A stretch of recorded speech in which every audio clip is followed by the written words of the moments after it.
मोहतरम नाजरीन, अस्सलामु अलैकुम। आज की महफिल में हम पैगंबर इस्लाम सल्लल्लाहु अलैहि वसल्लम की जिंदगी के शुरुआती 2 बरस के ऐसे अनमोल और पाक वाकयात सुनाएंगे जिनमें आपका अकीका और उसके बाद जनाब ए हलीमा सादिया के सुपुर्द किए जाने का दिल को छू लेने वाला किस्सा भी शामिल है। कहानी की शुरुआत उस वक्त से होती है जब एक यहूदी आलिम जो इल्म और पहचान में मशहूर था मक्का आया। जब उसे ये खबर मिली कि हजरत अब्दुल मुत्तलिब के घर एक पोते की पैदाइश हुई है तो वो बेचैनी से कांपता हुआ उनके पास पहुंचा और अर्ज किया, मैं बस एक बार उस बच्चे की जियारत करना चाहता हूँ। जनाब अब्दुल मुत्तलिब ने उसकी इस बेचैनी को देखते हुए पैगंबर इस्लाम को एक नर्म गर्म गहवारे में उठाकर लाया। जैसे ही यहूदी आलिम की नजर उस मासूम और रोशन चेहरे वाले बच्चे पर पड़ी, वो बेइख्तियार चीख पड़ा, यही वो बच्चा है, यही अल्लाह का आखिरी रसूल है।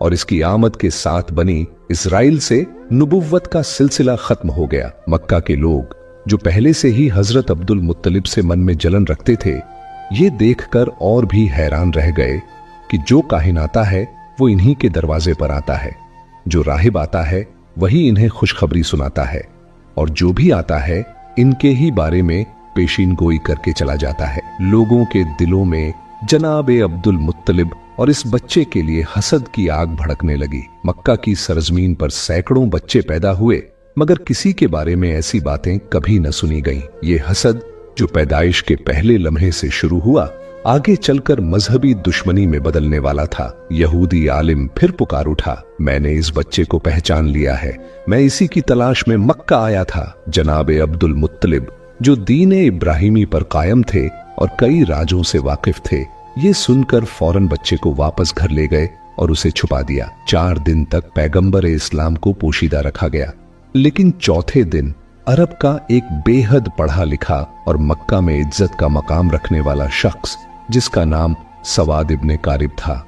मक्का के लोग जो पहले ही इस खबर से हसद की आग में जल रहे थे, जानते थे कि सवाद इब्ने कारिब का मक्का में एक बेहद इज्जत वाला मुकाम है। अगर उन्होंने इस बच्चे के बारे में कोई बात कह दी या कोई पेशीन गोई कर दी तो अहले मक्का का हसद और भड़क जाएगा। इसीलिए जनाब अब्दुल मुत्तलिब ने सख्त लहजे में कहा कि मैं अपने पोते को इस वक्त किसी मजमा-ए आम में नहीं ला सकता। लेकिन सवाद इब्ने कारिब की बेचैनी बढ़ती जा रही थी। उन्होंने गुजारिश की, तो कम से कम मुझे उस बच्चे तक पहुंचा दीजिए। जनाब अब्दुल मुत्तलिब ने कुछ सोचकर कहा, हाँ ये मुमकिन है, लेकिन मेरे और तुम्हारे अलावा कोई मौजूद नहीं होगा। इस तरह तुम्हारा मकसद भी पूरा हो जाएगा और हसद का मसला भी नहीं उठेगा। चुनांचे वो उन्हें साथ लेकर जनाब आमिना के मकान में दाखिल हुए। जैसे ही गहवारे के करीब पहुंचे और बच्चे से कपड़ा हटाया तो एक अजीबो गरीब नूर पूरे कमरे में फैल गया। सवाद इब्ने कारिब जो पढ़े लिखे और इल्म वाले शख्स थे,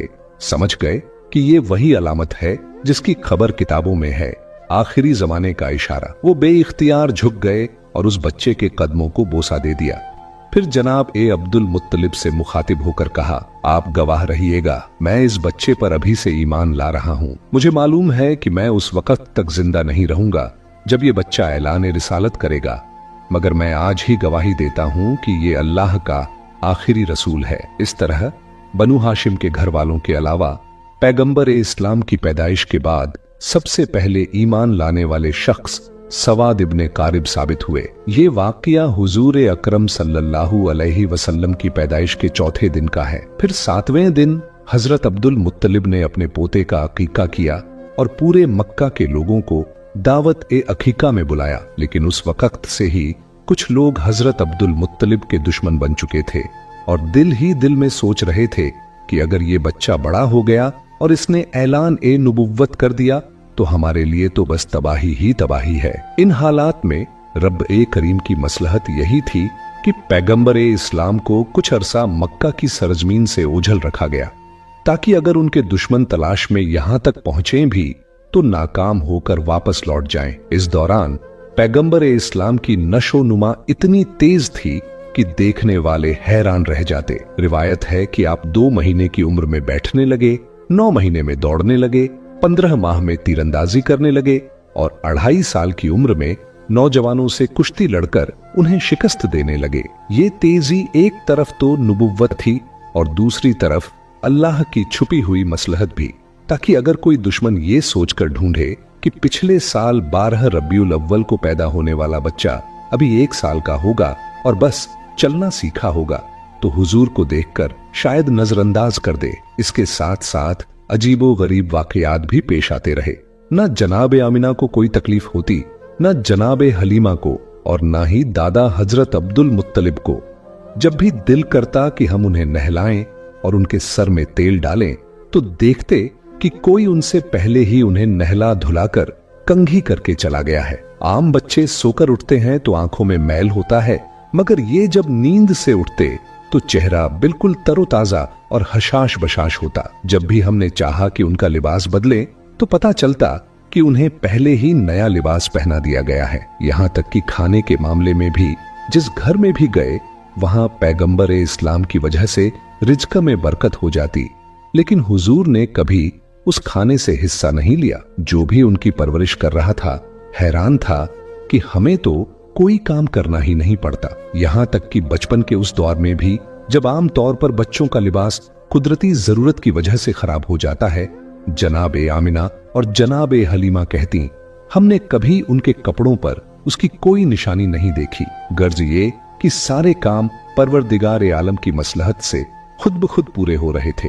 मगर दूसरी तरफ दुश्मनों का गिरोह लगातार हुजूर अकरम की तलाश में लगा हुआ था। हजरत अब्दुल मुत्तलिब जो दीन इब्राहिमी पर कायम थे और अपने वालिद जनाब हाशिम से कुछ ऐसे राज नबूवत भी हासिल कर चुके थे, उनमें से एक ये भी था कि इस बच्चे के दुश्मन बहुत ज्यादा होंगे, इसीलिए उन्हें हर हाल में इस बच्चे की हिफाजत करनी थी। यही वजह थी कि हजरत अब्दुल मुत्तलिब पैगंबर इस्लाम को मक्का से किसी और जगह मुंतकिल करना चाहते थे, खास तौर पर जब उन्हें मालूम हुआ कि अक्सर यहूदियों के काफिले मक्का आकर हालात का जायजा लेकर चले जाते हैं। अब सवाल उठता है कि ये यहूदी बार बार क्यों आ रहे थे? तो इसका जवाब ये है कि बहुत अरसा पहले से ही यहूदी पैगंबर इस्लाम की विलादत को रोकने की फिक्र में थे। अब्दे मुनाफ पर हमला हुआ, जनाब हाशिम पर हमला हुआ, जनाब अब्दुल मुत्तलिब पर हमला हुआ और यहां तक कि जनाब अब्दुल्लाह पर भी हमला हुआ। रिवायत में आता है कि जब जनाब अब्दुल्लाह की जवानी का जमाना आया तो यहूदियों की सारी साजिशों का मरकज यही था कि किसी तरह उन्हें कत्ल कर दिया जाए ताकि विलादत रसूल रुक जाए। यहूदी ये पहचान चुके थे कि जनाब अब्दुल्लाह ही पैगंबर इस्लाम के वालिद हैं। ये पहचान उन्हें हजरत याहया अलैहिस्सलाम के उस कुर्ते की वजह से हुई जो यहूदियों के पास था और जनाब अब्दुल्लाह की विलादत के वक्त उसमें से खून बहने लगा था। उन्होंने सोचा कि अगर जनाब अब्दुल्लाह को शादी से पहले ही कत्ल कर दिया जाए तो रसूलुल्लाह की पैदाइश नामुमकिन हो जाएगी। चुनांचे उन्होंने हमला किया, मगर अल्लाह की मदद से वो हमला नाकाम रहा। उसी नाकामी के नतीजे में जनाब अब्दुल्लाह की शादी जनाब आमिना से हो गई।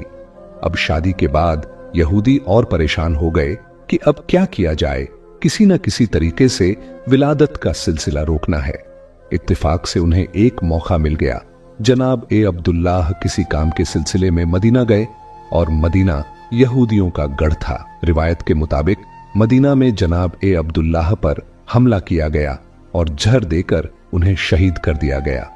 अब यहूदियों को एक इत्मीनान तो हो गया कि पैगंबर इस्लाम के वालिद तो शहीद हो चुके हैं, बस एक बात की तस्दीक करना बाकी थी कि पहले ये पक्का कर लिया जाए कि जनाब अब्दुल्लाह के यहां कोई औलाद है या नहीं। अगर मालूम हो जाए कि वो बे औलाद थे तो चैन की सांस लेकर अपने घर लौट जाए, लेकिन अगर पता चले कि उनके यहां कोई औलाद है तो फिर उसके कत्ल का इंतजाम किया जाए। यही सोचकर यहूदियों का एक गिरोह खास इसी काम के लिए मदीना से मक्का आया। वहां आकर उन्होंने छानबीन की और जब उन्हें ये पता चला कि जनाब अब्दुल्लाह का इंतकाल हो चुका है और उनके यहाँ कोई औलाद नहीं थी तो उन्होंने इत्मीनान का लंबा सांस लिया। फिर बड़े आराम से मदीना लौट गए। मदीने पहुंचकर मदीना से लेकर शाम तक जहां जहां यहूदी फैले हुए थे सबको ये खुशखबरी सुना दी, मुबारक हो, हमारे लिए जो खतरा था वो टल गया है। हजरत याहया अलैहिस्सलाम के उस कुर्ते से जो खून निकल रहा था अब सूख चुका था, जिससे उन्हें पूरा यकीन हो गया कि पैगंबर इस्लाम के वालिद का इंतकाल हो गया है और उनके यहाँ कोई औलाद भी नहीं है। इसका मतलब उनके नजदीक ये था कि अब आखिरी रसूल पैदा नहीं होंगे। ये खबर पूरी दुनिया यहूद में फैला दी गई। मदीना से लेकर शाम तक जश्न मनाया गया और यहूदी बड़े मुतमिन हो गए। मगर उन्होंने एक बुनियादी गलती कर दी। ये तो मालूम कर लिया कि जनाब अब्दुल्लाह के इंतकाल के वक्त उनके यहाँ कोई बच्चा मौजूद नहीं था, लेकिन ये सोचना ही भूल गए कि कहीं जनाब आमिना हमला तो नहीं है और कुछ महीनों बाद बच्चा पैदा हो सकता है। इस तरफ उनका ध्यान गया ही नहीं। लिहाजा इत्मीनान से अपने घर लौट गए कि जनाब अब्दुल्लाह के यहाँ कोई औलाद नहीं है। लेकिन जब 12 रबीउल अव्वल को अजीबो गरीब वाकयात पेश आए तो आम लोगों को तो इसकी पूरी खबर न थी, मगर यहूदी उल्मा परेशान हो गए, क्योंकि उन्होंने अपनी किताबों में पढ़ा था कि ये सारे वाकयात उसी जमाने में होंगे जब आखिरी रसूल की विलादत होगी। अब वो हैरान थे, ये कैसे हो गया? आखिरी रसूल कैसे पैदा हो गए, जबकि हम तो पूरे यकीन के साथ उनके वालिद को कत्ल कर चुके हैं। हजरत याहया के कुर्ते ने भी गवाही दी थी कि वही वालिद है, और ये भी हम जान चुके थे कि उनके यहाँ कोई औलाद नहीं थी। तो फिर ये रसूल कहां से आ गए? उनकी किताब में तो साफ लिखा था कि आखिरी रसूल अब्दुल्लाह के यहाँ पैदा होंगे और उनके साथ अजीबो गरीब निशानियां वाक़े होंगी। अब वो उलझन और हैरत में डूब गए। अब्दुल्लाह के यहाँ तो रसूल पैदा नहीं हुए, और अगर किसी और के यहाँ पैदा हुए हैं तो ये हमारी किताब के बिल्कुल बरक्स है। फौरन एक गिरोह तैयार किया गया ताकि मक्का जाकर तहकीक की जाए। जब ये लोग मक्का पहुंचे तो उस वक्त पैगंबर इस्लाम को मक्का से हजरत हलीमा सादिया के मकान में मुंतकिल किया जा चुका था और उनकी पैदाइश को 2 महीने गुजर चुके थे। अब ये यहूदी परेशान होकर तलाश करने लगे कि कौन सा बच्चा ऐसा है जो 2 माह पहले पैदा हुआ हो, मगर कोई भी बच्चा नजर नहीं आ रहा था। किसी से पूछना भी मुमकिन नहीं था, क्योंकि मक्का में ये यहूदी 2 बार पहले साजिश कर चुके थे। एक बार जनाब अब्दुल्लाह पर हमला और उसके बाद जनाब आमिना के बारे में तहकीक। इसलिए अब मक्का वाले होशियार हो चुके थे, खास तौर पर बनु हाशिम का खानदान, जो इन पर सख्त नजर रखे हुए था। यहूदियों का कोई गिरोह किसी से खुलकर सवाल नहीं कर सकता था। बस एक एक घर पर नजर रखते, काबा में देखते, बाप की गोद में देखते, मगर कोई 2 महीने का बच्चा कहीं नजर नहीं आता। नाकाम होकर वापस लौट जाते, फिर कभी आते कभी जाते और बार बार तहकीक करते, मगर हर बार नाकाम रहते, क्योंकि उस वक्त पैगंबर इस्लाम मक्का से बाहर थे। हाँ, जब पैगंबर इस्लाम की उम्र 4.5 साल हो गई और वो मक्का में मुकीम स्थायी हो गए, तो उस जमाने में भी यहूदियों का एक गिरोह मक्का आया हुआ था। उनकी नजर जैसे ही इस नौजवान पर पड़ी तो दंग रह गए। ये नौजवान जो अपने दादा और चाचा के साथ चल रहा था, उसके चलने का अंदाज, बात करने का तरीका बिल्कुल वही था जो उनकी किताबों में आखिरी रसूल के लिए लिखा हुआ था। उसके सर पर बादल साया किए हुए था। वो जिस दरख्त के करीब से गुजरता उसकी शाख झुक जाती, जिस पत्थर के पास जाता पत्थर कलाम करने लगता, और वो जिस तरफ भी जाता अगर राह में कोई रुकावट होती तो रुकावट खुद ब खुद हट जाती। ये सब कुछ देखकर भी, जबकि हमारे इल्म और हमारी किताबों के मुताबिक ये नौजवान तो 7 साल का होना चाहिए था, यहूदियों के इस गिरोह ने अपने उल्मा से मशवरा किया। उल्मा ने कहा, खूब गौर से देख लो, अगर यही आखिरी रसूल है तो इसे कत्ल कर दो। यहूदियों को ये तो यकीन हो गया था कि ये बच्चा अब्दुल मुत्तलिब का पोता है, मगर उनके दिल में ये भी खौफ था कि कहीं पहले की तरह हम धोखा न खा जाएं। वो सोच रहे थे ऐसा न हो कि हम इस नौजवान को कत्ल करके मुतमिन हो जाएं और फिर 20 साल बाद पता चले कि रसूल तो अभी जिंदा है। इसलिए इस दफा वो 100% यकीन करना चाहते थे कि यही नौजवान अल्लाह का सच्चा पैगंबर है। उनकी किताबों में लिखा था और उन्हें इस बात का पूरा इल्म था कि जो भी अल्लाह का रसूल होगा, चाहे पहला हो या आखिरी, लुकमा ए हराम उसके हलक से नीचे नहीं उतर सकता, बल्कि हलक क्या, उसके होंठों तक भी नहीं पहुंच सकता। हराम के अलावा रिज्क ए मुश्तबह, यानी ऐसा रिज्क जिसका साफ पता न हो कि हलाल है या हराम, वो भी रसूल के होंठों को नहीं छू सकता। चुनांचे उन्होंने एक अजीब मंसूबा बनाया। मक्का में एक बेवा औरत रहती थी जिसका नाम जुबैदा था। उसने एक छोटा सा मुर्गी फार्म बना रखा था और मुर्गियों के अंडे बेचकर गुजारा करती थी। जो मुर्गी अंडे देने के काबिल न रहती उसे वो ज़बह करने के लिए बेच देती। यहूदियों ने सोचा ये एक ऐसा इम्तिहान है जिससे हमें पूरा यकीन हो जाएगा। रात के वक्त उन्होंने जुबैदा के घर में नकब लगाई और कुछ मुर्गियां चुरा लाए। अब जिन मुर्गियों को चोरी की नीयत से लिया वो तो रिज़्क़े हराम हो गईं, और जिनके बारे में ये सोचा कि बाद में उसकी कीमत अदा कर देंगे वो रिज़्क़े मुश्तबह हुई। फैसला ये था कि किसी की चीज उठा लेना अगर हराम की मंजिल पर न भी पहुंचे तो भी शक में जरूर आ जाता है। अगले दिन यहूदी हजरत अब्दुल मुत्तलिब के पास गए और उनको दावत दी कि हम आपके कबीला की दावत करना चाहते हैं, आप हमें ये एजाज बख्शिए। यहूदियों का असल मकसद पैगंबर इस्लाम का इम्तिहान लेना था, इसलिए उन्होंने हजरत अब्दुल मुत्तलिब से कहा आप अकेले दावत में नहीं आएंगे बल्कि बनु हाशिम के सारे मर्द आएंगे और खास तौर पर आपके सब बेटे और पोते जरूर आएं। हजरत अब्दुल मुत्तलिब ने मुस्कुराकर जवाब दिया तुम न भी कहते तो भी मेरी शर्त यही होती, क्योंकि मैं अपने पोते के बगैर किसी दावत में शरीक नहीं होता। यहूदियों के तो मानो दिल की मुराद पूरी हो गई। चुनांचे खाने का इंतजाम किया गया। उन्होंने अपने जहन में पहले ही तय कर रखा था कि ये वाला गोश्त और मुर्गी हराम है और ये हिस्सा मुश्तबह है। दावत में यहूदियों ने हजरत अब्दुल मुत्तलिब से कहा ऐ रईस मक्का, ये दावत आपके एजाज में है, खाने का आगाज कीजिए। हजरत अब्दुल मुत्तलिब ने कहा नहीं, जब तक मेरा पोता खाना शुरू नहीं करेगा हम लोग खाना नहीं खाएंगे।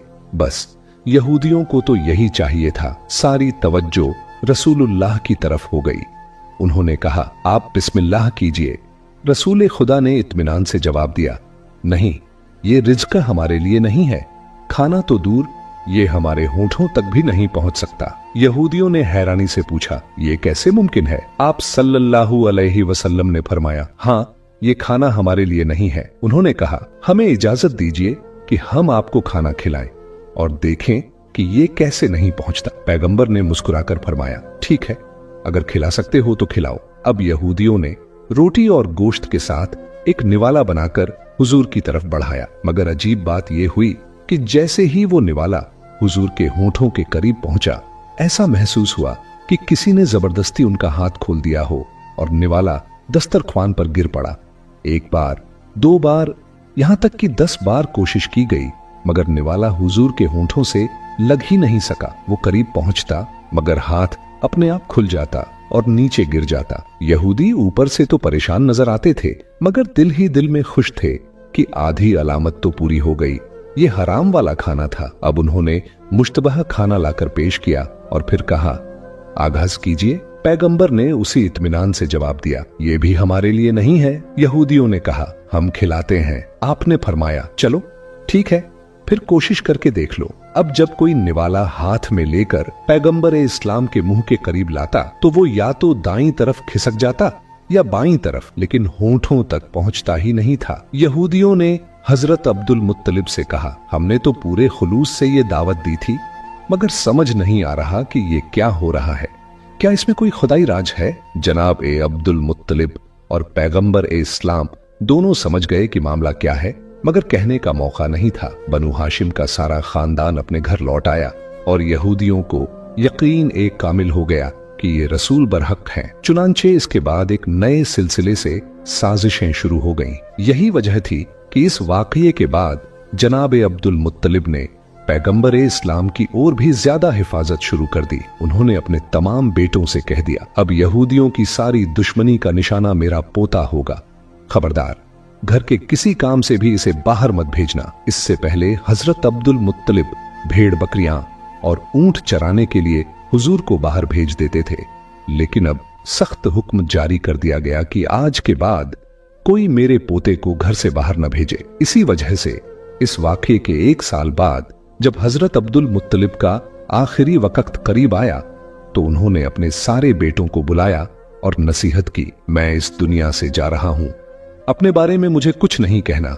मेरी सारी नसीहत मेरे पोते के बारे में है, अपनी जान देकर भी इसकी हिफाजत करना। बहरहाल यहूदियों की तमाम साजिशों के बावजूद अल्लाह ताला ने इस मौके पर भी अपने रसूल को महफूज रखा। अब लौटते हैं रसूल अकरम की बचपन की जिंदगी की तरफ। इस्लाम में इस बारे में इख्तिलाफ है कि पैगंबर इस्लाम की विलादत के बाद शुरुआती दिनों में आपको दूध किसने पिलाया। एक रिवायत के मुताबिक विलादत के फौरन बाद पहले 8 दिन तक सुवैबा नामी खातून ने आपको दूध पिलाया। सुवैबा आपके एक चचा अब्बू लहब की कनीज थीं। रिवायत में आता है कि अब्बू लहब ने सिर्फ इस खुशी में कि उसकी कनीज ने उसके भतीजे को दूध पिलाया, उसे आजाद कर दिया। जब पैगंबर इस्लाम की विलादत हुई, उस वक्त अब्बू लहब आपकी मुखालिफत में नहीं था, क्योंकि उस वक्त उसकी शादी नहीं हुई थी। बाद में आपकी मुखालिफत करने का एक बड़ा सबब उसकी बीवी भी बनी। खानदान ने बनु उमैया में शादी के बाद अब्बू लहब ने अपने खानदान को छोड़कर अपने ससुराल का साथ दे दिया। दूसरी रिवायत के मुताबिक पैगंबर इस्लाम को बीबी हलीमा सादिया के सुपुर्द करने से पहले चंद दिन तक दूध हजरत आमिना ने ही पिलाया था। इसके बाद आपको बीबी हलीमा सादिया के हवाले कर दिया गया, जिन्होंने शरीयत के हुक्म के मुताबिक 2 साल तक आपको दूध पिलाया। रिवायत में आता है कि जब हलीमा सादिया ने आपको दूध पिलाया, उस वक्त वो दीन इब्राहिमी पर थीं और उसी वक्त दीन इब्राहिमी ही बरहक दीन था। चुनांचे उस पर ईमान रखने वाला अल्लाह के दीन पर अमल करने वाला माना जाता था। यानी कोई ये एतराज नहीं कर सकता कि किसी मुशरिक या काफिर ने पैगंबर इस्लाम को दूध पिलाया था। पैगंबर इस्लाम की विलादत से पहले का 1 साल पूरे अरब और मक्का वालों के लिए एक बड़ी परेशानी का साल था। बारिशें कम हुई थीं, जिसकी वजह से गल्ला अनाज बहुत कम पैदा हुआ। मक्का वाले भी परेशान थे और मक्का के बाहर वाले भी। मगर जिस साल पैगंबर इस्लाम की विलादत हुई, मक्का इंतहाई खुशहाल हो गया। लेकिन मक्का के बाहर अब भी कहत पड़ा हुआ था, जिसकी वजह से आसपास के कबीलों से लोग रोजगार की तलाश में मक्का आ रहे थे। जहां एक तरफ मक्का में कहत नहीं था और गल्ला कसरत के साथ मौजूद था, वहीं दूसरी तरफ एक नई परेशानी खड़ी हो गई। उसी जमाने में मक्का में एक वबाई बीमारी फैल गई थी। खास तौर पर बच्चे उसकी लपेट में बहुत जल्दी आ रहे थे। ये बीमारी एक घर से दूसरे और दूसरे से तीसरे घर में फैल रही थी। तो ये 2 बड़े सबब पैगंबर अकरम की विलादत के फौरन बाद पहले ही हफ्ते में पेश आ गए। पैगंबर अकरम को परवरदिगार आलम ने हर मुसीबत और परेशानी से महफूज रखा था, मगर वालिदा तो परेशान होंगी ही। दूसरी तरफ मक्का के बाहर से जो लोग रोजगार की तलाश में आ रहे थे, उनकी मदद करना भी जरूरी था। और तीसरी और अहम बात, जैसा कि पहले जिक्र हो चुका है, कि यहूदी जासूस बार बार मक्का आ रहे थे ताकि मालूम कर सकें कि आखिरी रसूल पैदा हुए हैं या नहीं। इन हालात में जितनी जल्दी रसूलुल्लाह को मक्के से बाहर मुंतकिल कर दिया जाए, उतना ही बेहतर है जाहिरी हिफाजत के लिए। अगरचे अल्लाह ताला खुलेआम भी अपने रसूल की हिफाजत करने पर कादिर है, मगर गैब में ले जाने में भी एक हिकमत और मसलहत है। 7वें दिन रसूलुल्लाह सल्लल्लाहु अलैहि वसल्लम का अकीका किया गया। अकीके वाले दिन सुबह के वक्त जनाबे आमिना अपने बिस्तर पर लेटी थीं कि यकायक एक बशारत हुई। जनाबे आमिना, जो रसूलुल्लाह सल्लल्लाहु अलैहि वसल्लम की वालिदा थीं और दीन इब्राहिमी पर थीं, इतना समझती थीं कि बशारत किस चीज को कहते हैं और यह आवाज कहां से आ रही है। इस बशारत में उन्हें बताया गया कि अपने बच्चे को उस औरत के हवाले करना है जिसका नाम हलीमा सादिया है। अकीके के अगले दिन यानी विलादत के 8वें दिन रसूलुल्लाह को मक्के से मुंतकिल किया जाना था। जैसा कि पहले जिक्र हुआ, उस वक्त मक्का से बाहर शदीद कहत साली फैली हुई थी। मगर अगर कहत ना भी होता, तब भी अरबों का एक पुराना रिवाज था कि साल में 2 बार, एक बार मौसम बहार सर्दी के बाद और एक बार मौसम खिजां गर्मी के बाद, देहात की औरतें मक्के आती थीं। ये औरतें मक्के के घर घर जाकर अमीरों, सरदारों और साहिबाने दौलत के दरवाजे पर कहती, अगर आपके घर में कोई बच्चा है तो हमें दे दीजिए, हम उसकी परवरिश करेंगे, दूध पिलाएंगे और जो उजरत तय हो वो लेंगे। खास तौर पर कहत के जमाने में तो ये औरतें बड़ी तादाद में मक्का आ रही थीं। 8वें दिन जनाबे अब्दुल मुत्तलिब ने अपने एक खास गुलाम को बुलाकर हुक्म दिया, मक्के के बाजारों, गलियों और जहां ये औरतें जमा हैं, वहां जाकर मालूम करो क्या कोई ऐसी औरत है जो मेरे इस पोते को ले जाने के लिए तैयार हो। इधर गुलाम रवाना होता है, उधर जनाबे आमिना की एक कनीज आती है और अर्ज करती है, हमारी मलिका आमिना की ये दरख्वास्त है कि आप जिस औरत का भी इंतखाब करें, उसे एक दफा मेरे पास भेज दीजिएगा ताकि मैं भी उसे देख सकूं। कबीला बनी सद अरब का एक बड़ा कबीला था। हलीमा का ताल्लुक उसी कबीले से था। इसी वजह से उनका नाम हलीमा सादिया मशहूर हुआ। जनाबे हलीमा सादिया कहती हैं, हम लोग अपने रिवाज के मुताबिक साल में 2 बार मक्का जाते थे। वहां के अमीर और सरदारों के बच्चों को अपने साथ लाते, उन्हें दूध पिलाते और परवरिश करते। इस बार हमें जल्दी थी क्योंकि हमारे इलाके में कहत शदीद से शदीद होता जा रहा था। सोचा कि चले मक्का पहुंचेंगे तो शायद किसी साहिबे दौलत का बच्चा मिल जाए। हलीमा सादिया कहती हैं, हम लोग अपने कबीले के दस्तूर के मुताबिक साल में 2 दफा मक्के जाया करते थे और मक्का पहुंचने के बाद वहां के साहिबान दौलत और सरदारों के बच्चों को लेकर आते थे ताकि उनकी परवरिश करें, दूध पिलाएं और उसकी एवज में कुछ आमदनी हो जाए। इस साल हमें जाने की खासी जल्दी थी क्योंकि हमारे इलाके में कहत शदीद से शदीद होता जा रहा था। सोचा कि अगर जल्दी पहुंचे तो शायद किसी साहिबे दौलत का या सरदार का बच्चा मिल जाए और हमारी परेशानी कुछ कम हो जाए। चुनांचे हमारा काफिला रवाना हुआ। पूरा कबीला एक साथ चल पड़ा। इस कबीले के मर्द और औरत सबका पेशा एक जैसा था। सब साथ साथ सफर कर रहे थे। हलीमा सादिया कहती हैं, मैं इस पूरे सफर में बेहद परेशान रही क्योंकि मेरी सवारी एक गद्दी थी जो बीमार थी, उससे चला नहीं जा रहा था और वो बड़ी सुस्त रफ्तार से चल रही थी। मुझे शर्म आ रही थी क्योंकि मेरी वजह से पूरा कबीला धीमा चल रहा था। कबीले के लोग आपस में ऐसे जुड़े हुए होते हैं कि कोई किसी को छोड़कर आगे नहीं बढ़ सकता, मगर फिर भी सबके चेहरों से पता चल रहा था कि सब जल्दी मक्का पहुंचना चाहते हैं ताकि किसी बच्चे को लेकर कुछ कमाई हो सके। अब कोई मुंह से तो कुछ नहीं कहता, मगर मैं महसूस कर रही थी कि सब मेरे बीमार जानवर की वजह से परेशान हैं। 3 बड़ी परेशानी मेरे साथ थीं। पहली, मेरी गद्दी बीमार थी और चल नहीं पा रही थी। दूसरी, घर में खाने का इंतजाम बहुत कम था। हमारे पास सिर्फ एक ऊंटनी थी जिसके दूध से हम अपना गुजारा करते थे, मगर अब ऊंटनी भी बीमार थी और उसका दूध भी बहुत कम हो गया था। कभी कभी जितना दूध निकलता वो सब मिल बांट कर पीते थे, मगर सब भूखे रह जाते। तीसरी और सबसे बड़ी परेशानी, मेरी अपनी गोद का बच्चा भी दूध को तरस रहा था। दाहिने सीने में तो दूध बिल्कुल खत्म हो चुका था और बाएं सीने में थोड़ा बहुत जो दूध था वो इतना कम था कि मेरा बच्चा भूखा ही रह जाता था। इसके साथ ही मेरी अपनी तबीयत भी ठीक नहीं थी।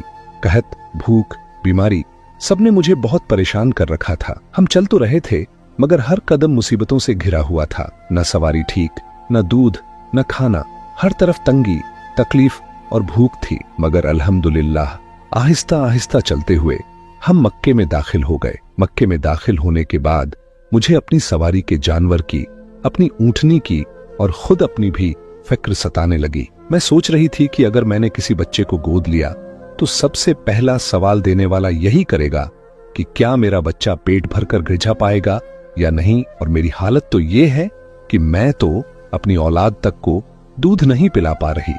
इस परेशानी ने मुझे इतना घेर लिया कि मैं दूसरी औरतों के साथ बच्चा लेने के लिए बाहर ही नहीं निकल सकी। पूरा कबीला मक्के में दाखिल हो चुका था और मुझे इत्तला मिली कि मक्के के अंदर जितने भी मालदार और साहिब हैसियत लोग थे उनके बच्चों को तो औरतें पहले ही गोद ले चुकी हैं और अब मुझ तक किसी बच्चे की बारी ही नहीं आ सकी। मैं बेहद परेशान थी कि आखिर क्या करूं कि उसी वक्त मेरे कानों में कुछ गुलामों की आवाजें पड़ी जो मक्के की गलियों और बाजारों में ये आवाजें लगाते फिर रहे थे कि अगर कोई औरत अब तक बाकी है तो वो हजरत अब्दुल मुत्तलिब के घर पहुंच जाए। जनाबे हलीमा सादिया कहती हैं, यह सुनकर मैंने पूछा कि किस बच्चे की तलाश है। जवाब मिला, अब्दुल मुत्तलिब का पोता है लेकिन उसका बाप नहीं है, यतीम है, इसीलिए कोई औरत उसे लेने के लिए तैयार नहीं हो रही। सबका ख्याल यही है कि जब बाप नहीं रहा तो उसकी परवरिश से क्या हासिल होगा, क्योंकि जो हक एक बाप अदा करता है वो दादा शायद पूरी तरह न अदा कर सके। और इस डर से कि हमें पूरी उजरत शायद न मिले, औरतें पीछे हट गईं। जनाबे हलीमा कहती हैं, यह बात मेरे दिल को भी लगी, इसलिए मैंने भी जब पहली बार यह ऐलान सुना तो वहां नहीं गई। मैं चाहती थी कि किसी और घर से कोई बच्चा मिल जाए, लेकिन जब तलाश की तो मालूम हुआ कि मैं बहुत देर कर चुकी हूँ। अब तो सिर्फ मालदार घरों के ही नहीं बल्कि किसी गरीब घर का बच्चा भी बाकी नहीं बचा। मैं परेशान हो गई थी कि अब क्या किया जाए। फिर मैंने सोचा, अगर अपनी ख्वाहिश के मुताबिक बच्चा नहीं मिला तो भी खाली हाथ लौटने से बेहतर है कि जो बच्चा मिल रहा है उसे ही ले चलूं। चुनांचे मैं हजरत अब्दुल मुत्तलिब के घर पहुंची। जाते ही सलाम किया। उन्होंने जवाब दिया और पूछा, तुम क्यों आई हो? मैंने अपनी परेशानी बयान की। उन्होंने फिर पूछा, तुम्हारा नाम क्या है? मैंने जवाब दिया, मेरा नाम हलीमा सादिया है। यह सुनकर हजरत अब्दुल मुत्तलिब मुस्कुरा पड़े और फरमाया, नाम तो बहुत प्यारा है, इसमें हिल्म भी है और सादत भी। ये दो ऐसी खूबियां हैं जो किसी को मिल जाए तो वो दुनिया में भी कामयाब होता है और आखिरत में भी। क्या मेरे पोते को अपने साथ ले जाओगी? हलीमा सादिया कहती हैं, मैं इसी इरादे से आई हूँ। उन्होंने कहा, ठीक है, लेकिन पहले मेरी बहू के पास जाना होगा। आमिना से इजाजत लेना जरूरी है। अगर वो राजी हो जाए तो फिर यह मामला तय हो जाएगा। अब कनीज के साथ जनाबे हलीमा सादिया जनाबे आमिना के कमरे में दाखिल होती हैं। जैसे ही कमरे में गईं, दिन का वक्त था और अरब का सूरज अपनी शिद्दत पर था। आमतौर पर वहां बादल होते ही नहीं, मगर कमरे में दाखिल होकर देखा तो ये क्या, कमरा किसी अजीब रोशनी से भर गया है। हलीमा हैरान होकर पूछती है, आप दिन के वक्त भी चिराग जलाकर रखती हैं क्या? जनाबे आमिना मुस्कुराकर कहती हैं, नहीं, ये चिराग की रोशनी नहीं है, ये मेरे बेटे के चेहरे का नूर है। जब से ये इस कमरे में आया है, इस कमरे में हर वक्त रोशनी रहती है। जनाबे हलीमा सादिया कहती हैं, मैं तो दिल बुझाकर आई थी, सिर्फ इसलिए कि कोई बच्चा नहीं मिल रहा था, मगर जब ये जुमला सुना तो खुद ब खुद दिल खिंचता चला गया। बच्चे पर निगाह पड़ी तो एक अजीब मोहब्बत सी दिल में पैदा हो गई। जनाबे आमिना ने मेरा नाम पूछा। मैंने कहा, हलीमा सादिया। जनाबे आमिना ने मुस्कुराकर फरमाया, बेशक, मुझे तो इंतजार इसी का था। अब ये बच्चा तुम्हारे सुपुर्द है, इसकी हिफाजत करना। जनाबे हलीमा सादिया पैगंबर इस्लाम सल्लल्लाहु अलैहि वसल्लम को गोद में लेकर बाहर आईं। वहां हजरत अब्दुल मुत्तलिब मौजूद थे। उन्होंने कहा, अगर तुम इस बच्चे के साथ कोई अजीबो गरीब वाकया देखो, कोई नई या अनोखी चीज नजर आए तो हैरान मत होना और न ही किसी को बताना कि तुमने क्या देखा है, वरना दुश्मन हर तरफ से पीछे लग जाएंगे। अभी तो यहां से हिफाजत के साथ ये बच्चा तुम्हारे साथ चला जाएगा, लेकिन अगर तुम्हारे कबीले में जाकर यह बातें फैलने लगीं कि इस बच्चे में कैसी बरकतें हैं, तो यहूद के कान खड़े हो जाएंगे। हजरत अब्दुल मुत्तलिब ने यह भी कहा, अगर तुम चाहो तो मैं तुम्हारे लिए मक्के के करीब ही एक खुफिया मकान का इंतजाम कर देता हूँ। जनाबे हलीमा सादिया ने जवाब दिया, नहीं, मुझे अपने कबीले और अपने खानदान को छोड़कर रहना अच्छा नहीं लगेगा। बात तय पा गई। जनाबे हलीमा सादिया सल्लल्लाहु अलैहि वसल्लम को साथ लेकर रवाना हुई और अपने कबीले की जानिब चल दी। काफिला बस उनका ही इंतजार कर रहा था। बाकी सारी औरतों को उनके बच्चे पहले ही मिल चुके थे। जैसे ही वो पहुंची, पूरा काफिला चलने लगा, मगर अब जो मंजर था वो सबको हैरान कर गया। आते वक्त सब लोग हलीमा सादिया की बीमारी और उनके सुस्त गद्दी से परेशान थे, मगर अब वापसी पर हर कोई देख रहा है कि उनकी वही गद्दी इतनी तेज रफ्तार से दौड़ रही है कि काफिले के तेज तर्रार घोड़े भी पीछे छूट गए हैं। हलीमा सादिया के लिए अब जानवर को रोकना मुश्किल हो रहा है, जबकि आते वक्त उसे चलाना मुश्किल था। कभी 2 कदम चलती और फिर थक कर रुक जाती, मगर अब मंजिल पर पहुंचने से पहले ही दौड़ रही है। जनाबे हलीमा यह देखकर हैरान और परेशान कि ये कुछ देर में कैसा मोर्चा पेश आ गया। फिर जब दोपहर का वक्त आया और खाना खाने का वक्त हुआ, तो अगला अजीब मंजर सामने आया। वो ऊंटनी जिसके थन से इतना भी दूध नहीं निकलता था, एक आदमी पेट भर के भी ना पी सके, इतना दूध उस ऊंटनी के थन से निकल रहा था कि पूरे कबीले में सबको पिलाया गया और फिर भी दूध खत्म नहीं हो रहा था। यह सब देखकर हलीमा सादिया बार बार जनाबे अब्दुल मुत्तलिब की वह नसीहत याद कर रही थीं कि अगर कोई अजीबो गरीब वाकया पेश आए तो किसी को मत बताना कि तुमने क्या देखा है। इस बच्चे के दुश्मन बहुत ज्यादा हैं। जनाबे हलीमा अपने जानवर पर सवार चल रही थीं, मगर अब तक खुद यह तय नहीं कर पा रही थीं कि आखिर इन तमाम वाकयात का मतलब क्या है।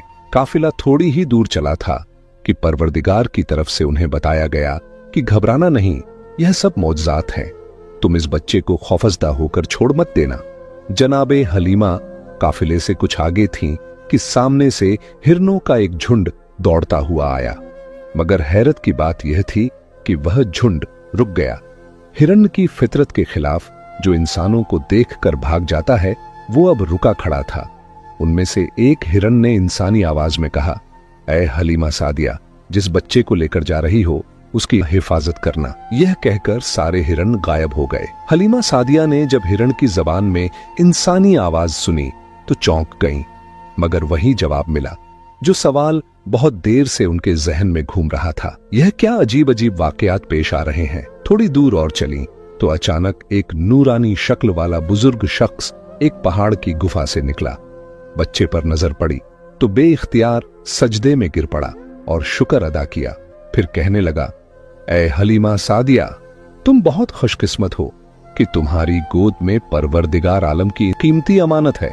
इसकी हिफाजत और एहतराम करना यह कोई मामूली बच्चा नहीं। यह कहकर वो बुजुर्ग गायब हो गया। जनाबे हलीमा का जानवर जैसे जैसे काफिले से आगे बढ़ता, कभी कोई जानवर बात करता, कभी कोई बुजुर्ग इंसान आकर वसीयत करता, कभी दरख्त की शाखें झुक जाती, कभी बादल से कोई आवाज आती। गर्ज यह कि पूरे रास्ते कुदरत की हर निशानी इस बच्चे के मकाम का पैगाम दे रही थी। और जनाबे हलीमा सादिया, जिन्होंने जनाबे आमिना के घर में जब पहली बार इस बच्चे को देखा, उसी वक्त दिल में इतनी मोहब्बत पैदा हो गई थी कि वहीं फैसला कर लिया था कि चाहे पैसे मिले या ना मिले, लेकिन ये बच्चा मुझे जरूर साथ लेकर जाना है। अब रास्ते में जो एक के बाद एक मौजज़ात पेश आ रहे हैं, उन सब की वजह से जनाबे हलीमा सादिया का दिल इस बच्चे से और भी ज्यादा भरता जा रहा है। मां होने के नाते जनाबे हलीमा के लिए एक मुश्किल मरहला ये था कि उनका एक सीना तो बिल्कुल खुश्क हो चुका था और दूसरे में भी इतना कम दूध था कि अपना बच्चा पेट भरकर नहीं पी सकता था। अब वो ये बच्चा तो उजरत पर लेकर आई थी, लेकिन हालात ये थे कि या तो अपना बच्चा भूखा छोड़े या जानवरों का दूध पिलाकर किसी तरह गुजारा करें, मगर जो बच्चा साथ लाया गया है उसे अपना ही दूध देना पड़ेगा। ये एक मां के लिए बहुत भारी सोच थी। मगर जब बच्चा गोद में आया तो जनाबे हलीमा को ऐसा लगा जैसे इस बच्चे ने एहसान लिया नहीं, बल्कि उल्टा उन पर एहसान कर दिया। जब दूध पिलाने का वक्त आया, जनाबे हलीमा ने चाहा कि बाएं सीने से बच्चे को दूध दें, मगर बच्चा वहां से मुंह फेर गया। उसने दाएं सीने की तरफ रुख किया। जनाबे हलीमा ने कई बार कोशिश की, मगर बच्चा हर बार दाएं सीने की तरफ ही झुकता। आखिर थक हार कर उन्होंने उस बच्चे से उसी अंदाज में बात की जैसे कोई नासमझ बच्चे से मोहब्बत से शिकवा करता है। ठीक है, तुम अपनी जिद पूरी कर लो, मगर जान लो इस तरफ तुम्हें कुछ भी नहीं मिलेगा। मगर ये देखकर हैरान रह गई कि जिस सीने को बरसों से दूध छोड़ना भूल चुका था, वही सीना दूध से लबालब हो गया। इतना कसरत से दूध बह निकला कि एक तरफ तो पैगंबर इस्लाम ने सैर होकर दूध पिया और दूसरी तरफ उसी वक्त दूसरे सीने से हलीमा का अपना बेटा, जो अब तक भूखा रहता था, वो भी पेट भर के दूध पी गया। जनाबे हलीमा ने बच्चे को हाथ में उठाया और दिल से कहा, यह बच्चा बाबरकत नहीं बल्कि पूरी कायनात की रहमत है। अब वो सीना जिसमें कभी एक कतरा नहीं था, अब ऐसा बर्तन बन गया जिसमें से रब की रहमत बह रही थी। ये दूध जनाबे हलीमा के जिस्म का हिस्सा नहीं था, बल्कि अल्लाह ताला की तरफ से भेजा गया एक नूरे हक था। इस तरह वो शुबहा भी दूर हो गया जो शायद कभी हजरत मूसा अलैहिस्सलाम की उम्मत की तरफ से पेश किया जा सकता था, क्योंकि जब हजरत मूसा अलैहिस्सलाम बचपन में फिरौन के महल में पहुंचे थे तो वहां हर औरत का दूध उन पर हराम कर दिया गया था और आखिरकार उनकी वालिदा ने ही उन्हें दूध पिलाया था। अब सवाल यह उठ सकता था कि जब हजरत मूसा अलैहिस्सलाम को अपनी मां का दूध ही नसीब हुआ तो यह तो सारे अंबिया के सरदार हैं, इन्हें कैसे एक गैर औरत का दूध नसीब हुआ? मगर अल्लाह ने इस शक को इब्तिदा में ही मिटा दिया और साफ कर दिया कि यह दूध जनाबे हलीमा का जिस्मानी नहीं बल्कि रब्बानी था। सफर मुकम्मल हुआ और जनाबे हलीमा सादिया बच्चे को लेकर अपने घर पहुंची। तारीख में लिखा है कि जब बच्चे को घर के अंदर ले जाया गया और बिस्तर पर लिटाया गया तो जनाबे हलीमा की वही गदी जो मक्का से चली थी और जिस पर वो सवार थी, 3 मर्तबा रसूल सल्लल्लाहु अलैहि वसल्लम के बिस्तर के गिर्द तवाफ करती है और फिर अपनी पेशानी जमीन पर रखकर इंसानी आवाज में कहती है, ऐ सरदार ए अंबिया, आपकी बरकत से मेरी बीमारी खत्म हो गई। जनाबे हलीमा सादिया ये सुनकर चौंक गई।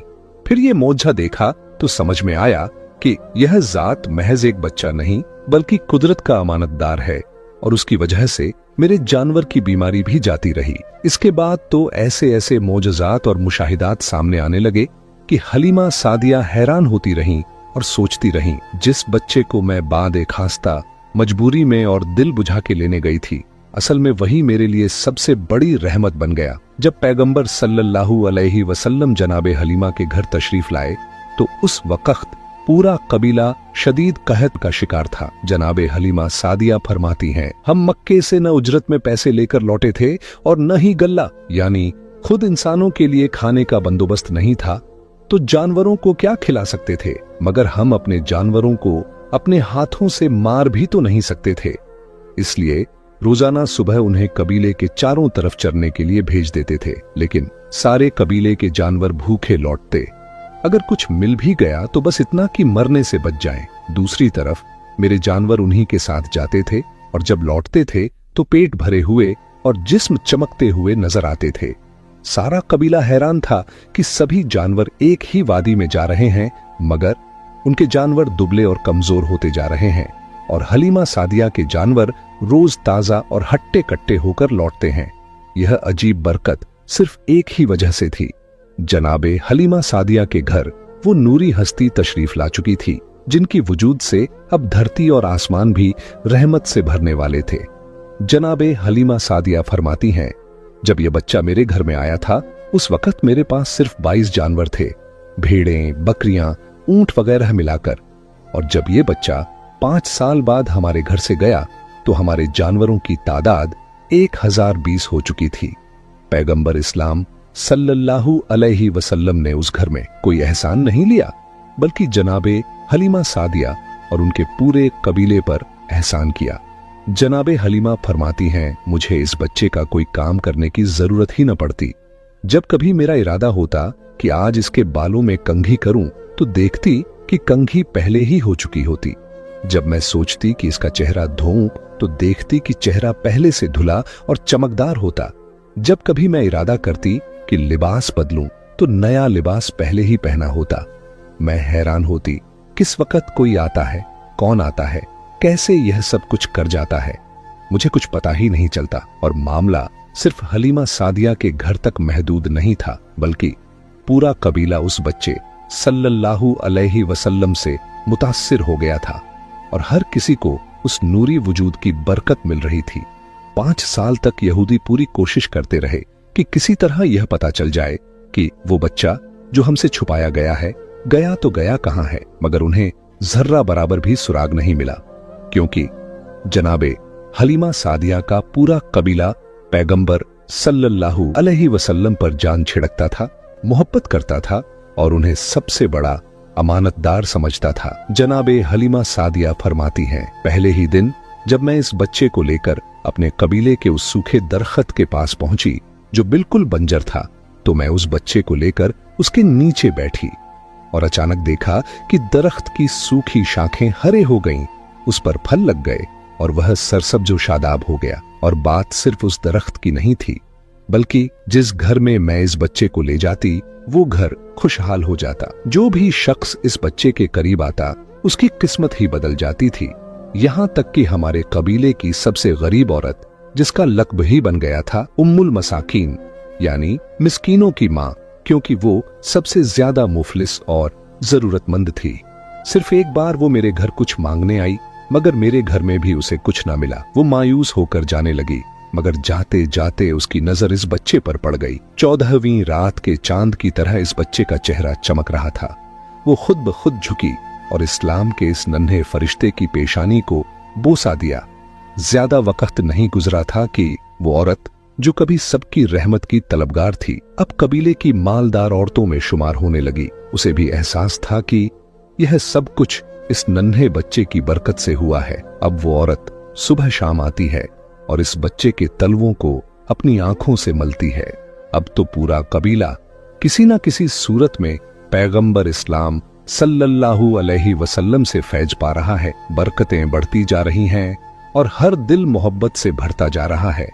अजीबो गरीब मनाजिर रोज सामने आते हैं, मगर कोई किसी से कुछ कहता नहीं।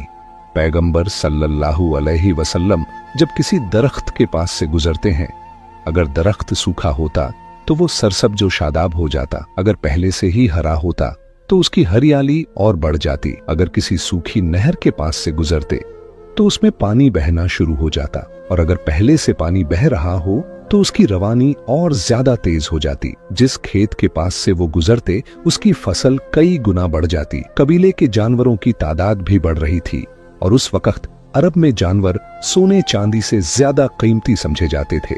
लेकिन जहां बरकतें मिल रही थीं, वहीं दुश्मन भी बढ़ते जा रहे थे। अरब के सहरा में उस वक्त भेड़िए बड़ी तादाद में थे और हर कबीले के लिए ये एक मसला था कि अपने जानवरों को उनसे कैसे बचाया जाए। मगर पैगंबर सल्लल्लाहु अलैहि वसल्लम के वजूद से सिर्फ इंसानों को नहीं, जानवरों को भी अमन व सकून नसीब हो रहा था। शुरुआती दिनों में कुछ भेड़िए इस कबीले की कुछ बकरियां उठाकर ले गए थे, मगर जब पैगंबर सल्लल्लाहु अलैहि वसल्लम ने दुआ की तो भेड़ियों ने खुद वो बकरियां वापस लाकर छोड़ दी। अब कबीले के लिए सबसे बड़ा इत्मीनान यही था कि जब तक रसूलुल्लाह सल्लल्लाहु अलैहि वसल्लम हमारे साथ हैं, हमारे जानवर भी महफूज हैं, हमारी जिंदगियां भी खुशहाल हैं। ये तमाम मनाजिर देखकर सारा कबीला पैगंबर इस्लाम सल्लल्लाहु अलैहि वसल्लम से मोहब्बत करने लगा और अब तो रसूल पाक सल्लल्लाहु अलैहि वसल्लम इस कबीले के सरदार की हैसियत से देखे जाने लगे। इंशाअल्लाह अगली वीडियो में हम पैगंबर खुदा की हजरत हलीमा सादिया के घर से वापसी और उनकी वालिदा और दादा के साथ जिंदगी गुजारने और वहां पर पेश आने वाले वाकयात के बारे में बयान करेंगे। उम्मीद करता हूं कि आपको आज की वीडियो अच्छी लगी होगी। अगर आपको हमारी वीडियो अच्छी लगी है तो वीडियो को लाइक करें और मजीद इस तरह की वीडियोस देखने के लिए हमारा चैनल सब्सक्राइब कर लें। मिलते हैं नेक्स्ट वीडियो में। इजाजत दीजिए। अल्लाह हाफिज।